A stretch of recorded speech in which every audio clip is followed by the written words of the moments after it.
घटना के बाद रिबका ने अपने बेटे को कभी नहीं देखा।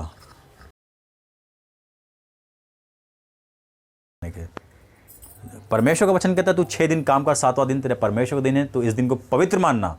यह परमेश्वर की आज्ञा है कि तू पवित्र मानना। और हम क्या कर देते हैं, शैतान की बातों में आकर इस दिन को अपवित्र कर देते हैं, अपने कामकाजों में और अपने घर के तमाम चीज़ों में लग जाते हैं, परमेश्वर की आज्ञा को तोड़ देते हैं। हालेलुया। 10 आज्ञाओं में से कितनी आज्ञाएं उत्पत्ति में टूट गईं मनुष्य के द्वारा? यीशु मसीह उन आज्ञाओं को पूरा करने आए थे। हालेलुया। जो आदम जिन काम में असफल रहा, परमेश्वर का वचन कहता है कि पहले आदम के द्वारा मृत्यु आई, लेकिन दूसरे आदम के पुत्र के द्वारा जीवन आया। और आपने खासकर ध्यान दिया होगा कि उत्पत्ति से लगा में ज़्यादातर वंशावली लिखी हुई हैं, उनकी उम्र लिखी हुई हैं। तो बहुत से लोग वंशावली नहीं पढ़ते, लेकिन वंशावली का बहुत महत्व है। वंशावली अगर आपने नहीं पढ़ी तो समझ लिया आपने बाइबल को रीड नहीं किया। वंशावली ही मेन है जो आपको बताएगी कि परमेश्वर किस वंश से आने वाला था। हालेलुया। परमेश्वर ने यह वादा किया था कि मैं अपना बेटा भेजूंगा। यशायाह की पुस्तक में लिखा हुआ है, वो उद्धारकर्ता पृथ्वी पर आएगा और सारी मनुष्य जातियों के लिए उद्धार लेकर आएगा। तो ये हमें बहुत आवश्यक है वंशावली पढ़ने का। वंशावली से हमें ज्ञात होता है कि किस वंश, क्योंकि 2 वंशावली चलनी है उत्पत्ति में। जब पुत्र उत्पन्न हुए तो उनके अंदर पाप भी उत्पन्न था। अब परमेश्वर देख रहा था कि इन सारे जो वंश पैदा हो रहे हैं अब्राहम से, नूह से, किसमें पवित्रताई है और कौन अपवित्र है। नूह के समय में देखिए परमेश्वर ने छाटा, बहुत से धर्मी वंश थे, है ना, लेकिन सबको परमेश्वर ने नाश कर दिया, केवल नूह के वंश रहें। नूह के बाद फिर परमेश्वर ने जांचा, उनके पुत्र धीरे धीरे धीरे करते वो भी जो है अपवित्र होते चले गए, परमेश्वर की योजना से हटते चले गए। फिर परमेश्वर ने अब्राहम को चुना, अब्राहम के द्वारा इसहाक को पैदा किया, क्योंकि प्रतिज्ञा का वो ना, वाचा का वो संतान था ना। अब्राहम को 100 साल में एक पुत्र उत्पन्न होता है, वो वाचा का था, परमेश्वर की ओर से दिया हुआ था कि हाँ 100 साल की उम्र में तुम्हें इसहाक होगा। इसहाक के वंश से यीशु मसीह पैदा होने वाले थे। और इसहाक से जितने भी बच्चे पैदा हो रहे थे, परमेश्वर की नज़र सब पर थी। हालेलुया। हमको परमेश्वर चुना है तो परमेश्वर की नज़र हमारे बच्चों पर भी है, हम पर भी है। ये जिम्मेदारी हमारी है। और हमारे बच्चों से परमेश्वर पता नहीं क्या उत्पन्न कराना चाह रहे हैं। परमेश्वर नज़र रखे हुए थे सारी वंशावलियों पर कि कौन किस मुकाबले में आगे बढ़ रहा है, किसके अंदर क्या टैलेंट है, कौन परमेश्वर को पुकार रहा है, कौन अपराधों में गिर रहा है। इसलिए अब्राहम अपने बेटे इसहाक के लिए एलिएज़र से कसम धराता, कहता मेरे पैर छूकर कसम खाओ। उस समय कसम का बड़ा महत्व था। आज तो लोग अपने मुंह के शब्दों को नहीं समझते हैं, लेकिन उस समय जो कह दिया तो कह दिया। यीशु मसीह के वचन में लिखा है, तेरे मुख से हाँ की हाँ, ना की ना निकले। कुछ गड़बड़ सड़बड़ नहीं करना है। अब्राहम ने एलिएज़र से अपने पैरों को छुआकर कसम धराई कि तू मेरे पुत्र के लिए कोई भी कनानी स्त्री में से न लाना, क्योंकि अब्राहम वहाँ पर कनान में रहते थे। हालेलुया। अभी बाइबल बताएंगे आपको, हम सब पढ़िएगा। तो एलिएज़र से कहता है, जा मेरे घर, मेरे कुलबे, मेरे घराने में जाओ, वहाँ से मेरे बेटे के लिए स्त्री लेकर आना। एलिएज़र चल देता है। जब अब्राहम के पैतृक गांव पहुंचता है, वहाँ पर एक कुएं के पास रुक जाता है, क्योंकि उसको नहीं पता था कि अब्राहम के घराने के कौन लोग हैं, नहीं पहचानता था, क्योंकि एलिएज़र अब्राहम के घर में दास था। अब्राहम ने उसको सिटी बता दिया कि फला सिटी चले जाओ, वहाँ पर मेरे परिवार के हैं, उनमें से मेरी बेटी के लिए एक ले आओ। बहुत से सुन देते हैं, बहुत से तेल, मधु, दाख, हृदय, बहुत कुछ देता है कि जाकर भेंट करना। इसहाक के लिए दुल्हन लेने जब एलिएज़र जा रहा था, तो एलिएज़र एक कुएं के पास रुक जाता है। और उत्पत्ति 24 खोलिए, उत्पत्ति 24:6 यहाँ पर लिखा है, अब्राहम ने उससे कहा, चौकस रहे, मेरे पुत्र को वहाँ कभी ना ले जाना। हालेलुया। उन जगहों पर जहाँ पर पाप है, जहाँ पर अधर्म है, जहाँ पर ऐसी बातें हैं कि अभी इसहाक नई उम्र का था, बहक सकता था, बहुत कुछ हो सकता था। इसीलिए अब्राहम ने अपने दास से कहा, तू कभी भी मेरे पुत्र को वहाँ उस रास्ते से भी लेकर ना जाना। हालेलुया।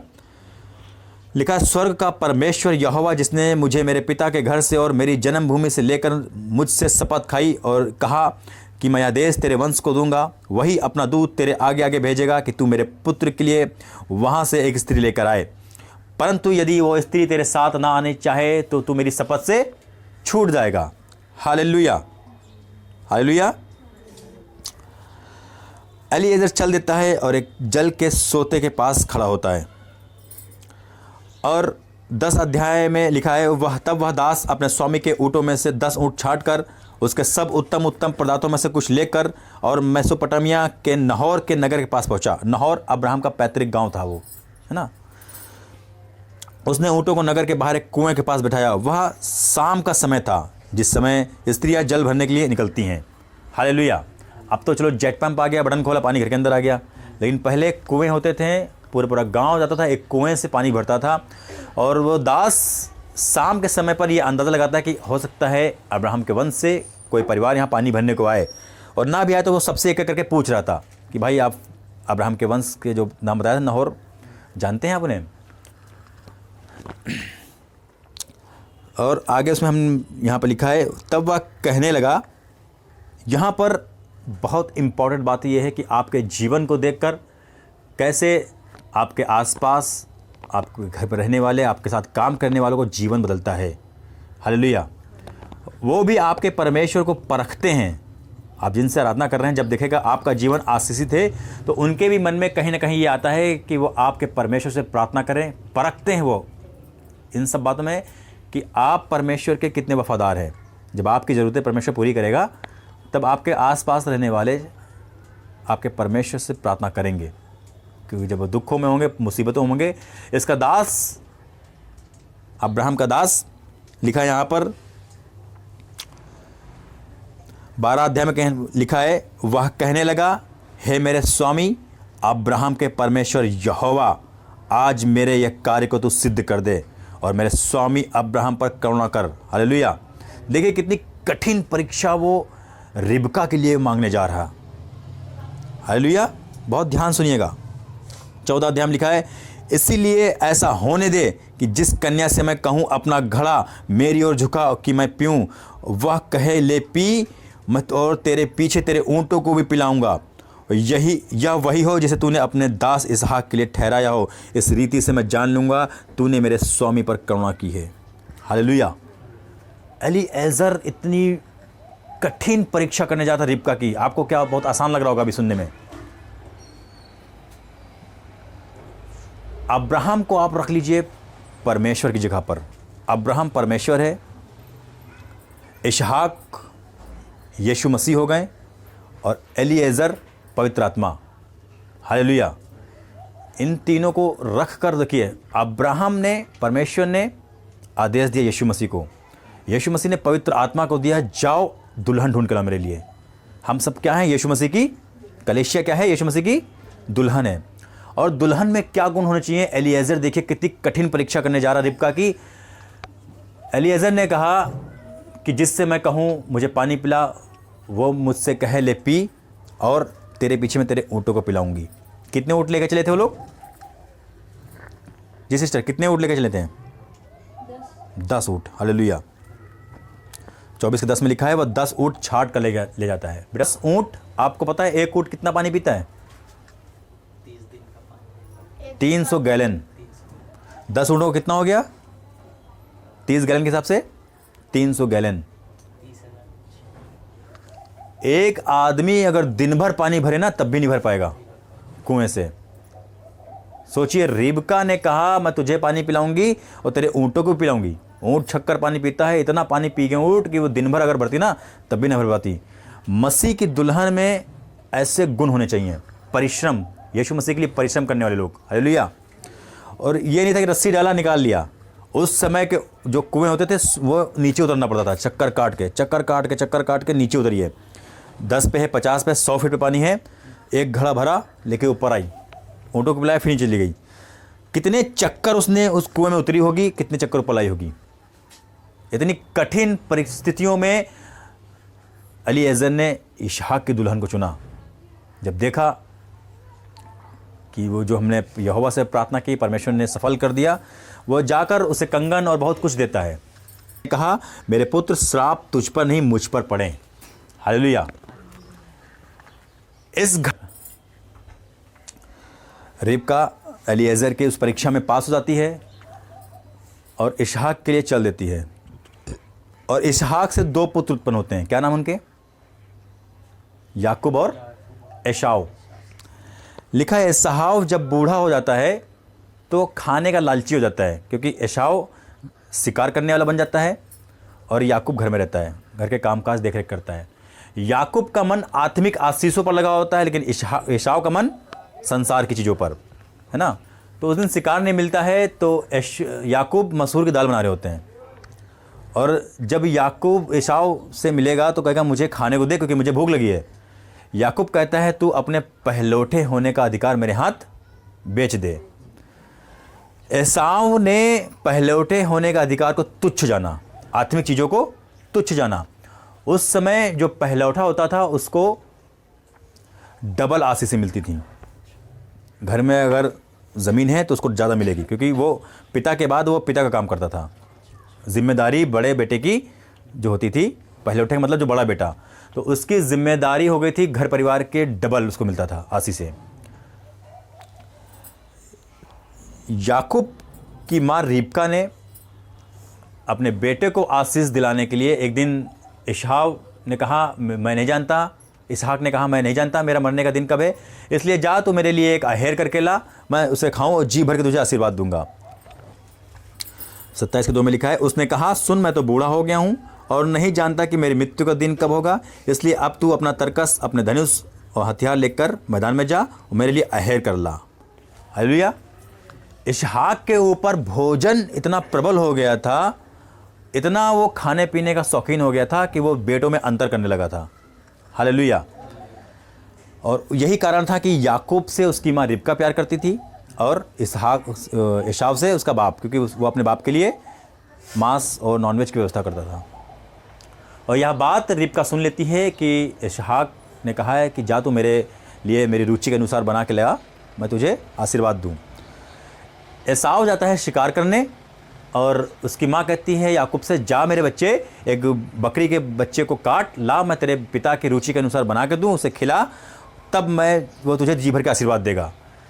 परमेश्वर ने पहले ही कह दिया था कि बड़ा बेटा छोटे का दास होगा। याकूब के लिए परमेश्वर ने पहले आशीष रखी थी, लेकिन उसमें रिबका ने अपनी बुद्धि लगा दी। अपनी बुद्धि से याकूब को आशीषित देखना चाहती थी कि मैं अपने बेटे को आशीष दिलाऊंगी चालाकी से। और याकूब गया बकरी का बच्चा काट के लाया, और वहाँ पर याकूब के मन में ये डर था माँ अगर मैं पकड़ा गया तो ऐसा ना हो कि आशीष के बदले श्राप कमा लूँ।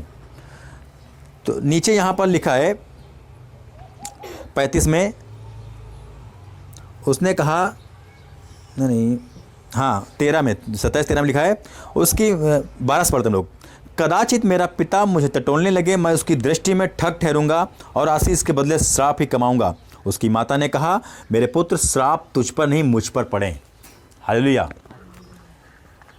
इस घटना के बाद रिबका ने अपने बेटे को कभी नहीं देखा। पता आपको, जब एसाव को ये पता होता है कि धोखे से मेरे भाई ने पिता से आशीष पा ली है, तब एसाव के मन में आता है कि मैं अपने भाई को अपने पिता के मरने के बाद घात कर दूंगा, मार डालूंगा।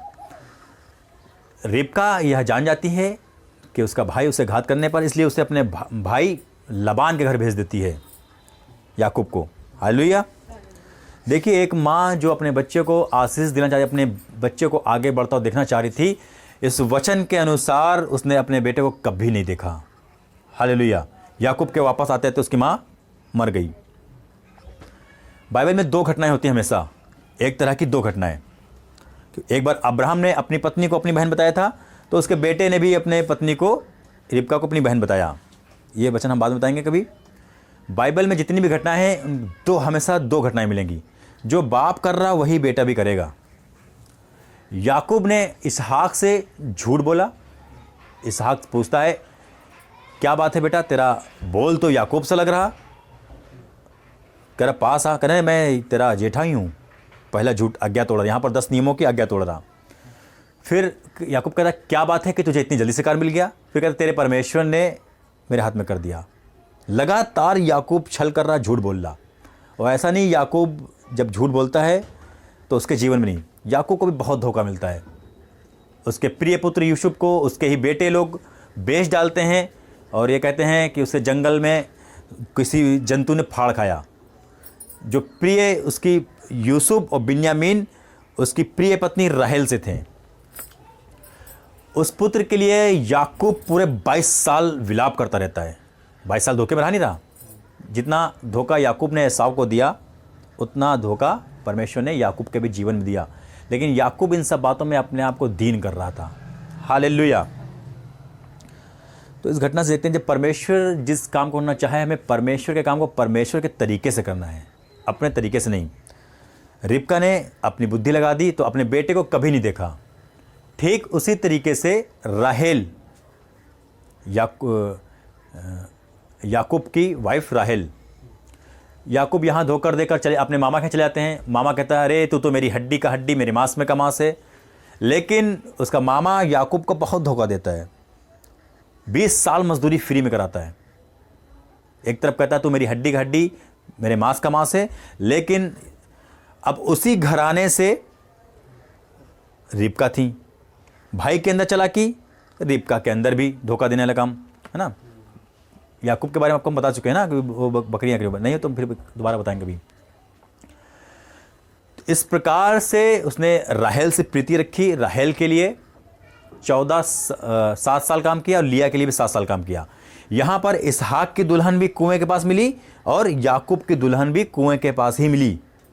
हम बताया ना कि यहाँ पर 2-2 घटनाएं हमेशा होती हैं बाइबल के अंदर, चाहे को पुराने नियम में मिले चाहे नए नियम में मिले।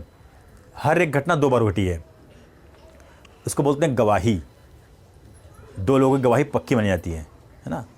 2 घटनाएं मतलब सबूत है पक्का। अब हम बात कर रहे हैं राहेल की। याकूब अपने मामा के घर लाबान में 20 साल तक के उसकी सेवा करता है और एक दिन आता है, परमेश्वर कहते हैं अब तू यहाँ से निकल। राहेल क्या करती है, क्योंकि राहेल बांझ थी, हालेलुया, राहेल के बच्चे नहीं हो रहे थे, और धोखे से उसके पिता ने उसकी बड़ी बेटी लिया को भी याकूब के साथ ब्याह कर दिया था। लिया से तो बच्चे पैदा हुए। लिया के बेटों का क्या नाम है? रूबेन, शिमोन, लेवी, यहूदा, जबूलन, इश्काकार। ये जो सारे वंश चले ना, इन्हीं वंश से यीशु मसीह आने वाले थे और यीशु मसीह की नज़र इन सब के पुत्रों पर थी। हालेलुया। परमेश्वर की नज़र पुत्रों पर थी कि क्या कर रहे हैं। लिया का बड़ा बेटा अपने पिता की रखेल के बिस्तर पर चढ़ गया, इसलिए उसने अपने जेठे होने का अधिकार खो दिया। रूबेन और लेवी ने अपनी बहन को जिसने भ्रष्ट किया था उसके परिवार को मारा। उन्होंने लोगों ने भी श्रापित हो गए, अधर्मी हो गए। तो अब इनके वंश से जो पैदा होने लगा था, अब 3 बेटे तो खराब हो गए। यहूदा जो था, यहूदा अपनी बहू के साथ व्यभिचार कर बैठा। हालेलुया। धीरे धीरे क्या हो रहा है कि सब पाप में गिरते जा रहे हैं। लेकिन क्या कभी लोगों ने कहा ना कि क्या कभी नासरत से कोई अच्छी चीज़ निकल सकती है? वचन पढ़ा होगा आपने, यीशु मसीह के बारे में लोगों ने कहा क्या कभी नासरत के में से भी कोई अच्छी चीज़ निकल सकती है? फिर भी परमेश्वर की नज़र इन सब पर थी, क्योंकि यहूदा ने एक बार बिन्यामीन के लिए अपने बेटे को कुर्बान कर दिया था कि अगर मेरा बेटा तुम रख लो, अगर नहीं मैं बिन्यामीन को फिरौन के वहाँ से ला पाया तो मेरे बेटे को मार डालना। इसी कारण से यहूदा के वंश से यीशु मसीह पैदा हुए हैं, क्योंकि उसने अपना सब कुछ वेदी पर रख दिया, दांव पे लगा दिया। एक बेटा जैसे अब्राहम ने इसहाक को दांव पे लगा दिया था, उसी तरीके से यहूदा ने भी अपने बेटे को वेदी पर रख दिया, दांव पे लगा दिया कि ठीक है, अगर मैं बिन्यामीन को फिरौन के हाथ से न छुड़ा पाया तो तुम मेरे बेटे को मार डालना। इसी कारण परमेश्वर ने उसके पापों को माफ़ किया। अब यहूदा के वंश से यीशु मसीह का, क्योंकि कई बार सुना होगा आपने, यीशु मसीह को कहा गया यहूदा का शेर। हालेलुया। इसीलिए उत्पत्ति में वंशावलियों का बहुत महत्व है। अगर वंशावलियों पे हम ध्यान नहीं देंगे तो हमें बाइबल समझ में नहीं आएगी। वंशावली बहुत पढ़ा। आपको याकूब के 12 पुत्रों के नाम याद होने चाहिए, क्योंकि याकूब के 12 पुत्रों से ही 12 राज्य बटे। 12 मतलब राज्य का मतलब समझ रहे हैं, उत्तर प्रदेश का राज्य हो गया, ऐसे से 12 राज्य बन गए। अब यहाँ पर हम बता दें, राहेल जो थी याकूब की वाइफ, जो बांझ थी, उसके बहुत दिनों के बाद परमेश्वर से मिन्नत करने के बाद यूसुफ पैदा होता है। और उसकी बड़ी बहन के भी 6 बच्चे हो चुके थे, और बड़ी बहन उस समय तो दासी दी जाती थी, शादी के समय पर अपनी बेटियों को लोग दासी देते थे। तो जब राहेल की कोई औलाद नहीं हुई तो उसने अपनी दासी दे दी अपने पति को। देखिए, जलन में आकर अपनी बहन से जलन खाकर अपनी दासी से कह रही जा, तो मेरी दासी अपने हस्बैंड से कह रही जाकर मेरी दासी से तू शादी कर ले, कम से कम उसके ही पुत्र मेरा पुत्र कहलाएगा। परमेश्वर से नहीं प्रार्थना कर रही, वो अपनी बुद्धि लगा रही। जबकि एक स्त्री अपने हस्बैंड को किसी के साथ बांट नहीं सकती। तो जब लिया ने देखा कि मुझसे 6 पुत्र हो गए तब भी मेरा हस्बैंड मुझसे नहीं मिला, तो उसने भी अपनी दासी दे दी, जाओ जुड़े रहो। जहाँ पर एक पत्नी होनी चाहिए थी याकूब की, अब वहाँ पर 4-4 पत्नियाँ हो गई। हालेलुया। राहेल के जब बेटा पैदा होता है तो राहेल ये अपने घर में है ना, लाबान के पास गृह देवता थे। बहुत इंपॉर्टेंट बात है यहाँ पर, गृह देवता जिसके पास होते थे, परिवार के सब लोग उसका आदर करते थे, चाहे छोटा हो चाहे बड़ा हो। राहेल अपनी बुद्धि से अपने पिता के गृह देवताओं को चुरा लाती है, और याकूब उस समय लाबान के शहर को छोड़कर जा रहा होता है। जब लाबान देखता है कि मेरे गृह देवता मेरे पास नहीं है, तब वो याकूब का पीछा करता है, और याकूब को जब पकड़ पाएगा तो याकूब से कहा, क्या ऐसा हो गया कि तू मेरे गृह देवताओं को चुरा लाया। और याकूब ये नहीं जानता था, जिस प्रकार रिबका ने अनजाने में क्या कहा था कि बेटे श्राप तुझ पर नहीं मुझ पर पड़े। कभी भी अपने मुख की चौकसी करना, हमेशा कोई बात जल्दबाजी ना बोल जाना। यीशु मसीह का वचन कहता है तू अपने मुख से ही फंसा है। रिबका ने ये तो ऐसे ही टेम्परेरी कह दिया होगा कि बेटा तुझ पर नहीं मुझ पर श्राप पड़े, कभी भी उसने अपने बेटे को नहीं देखा। अब याकूब की पत्नी राहेल क्या कर रही, याकूब की पत्नी राहेल अपने पिता के गृह देवताओं को लेकर चल देती है और घोड़ी पर रखकर उसके ऊपर बैठ जाती है। याकूब नहीं जानता था कि वो राहेल ने ऐसा काम किया है। अगर याकूब जानता तो कभी भी अपने मुख से ऐसी बात नहीं निकालता। लाबान जब उससे पूछता है तो याकूब कहता है कि जिस किसी के पास तेरे देवता निकले वो अवश्य मारा जाएगा। हालेलुया। जिस पत्नी को पाने के लिए वो 14 साल तक फ्री में काम करता है, 14 साल की तनख्वाह जोड़ लीजिए भाई साहब आप। हालेलुया। उसी पत्नी अपनी बुद्धि से वो अपने पिता के देवता ले आई थी और नहीं जानता था कि याकूब ने क्या कह दिया।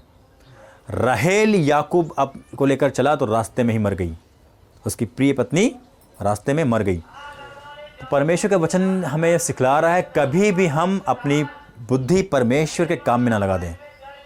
अपनी बुद्धि से परमेश्वर के काम को बिगाड़ ना दें।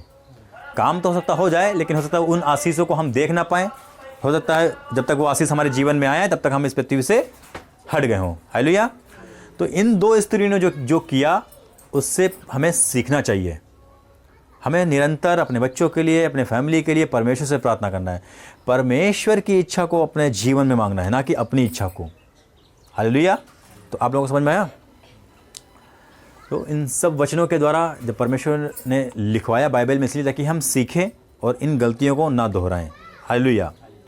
तो प्रभु का धन्यवाद हो, इस वचन के द्वारा आप सब आशीष पाएं। जय मसीह की। आमीन।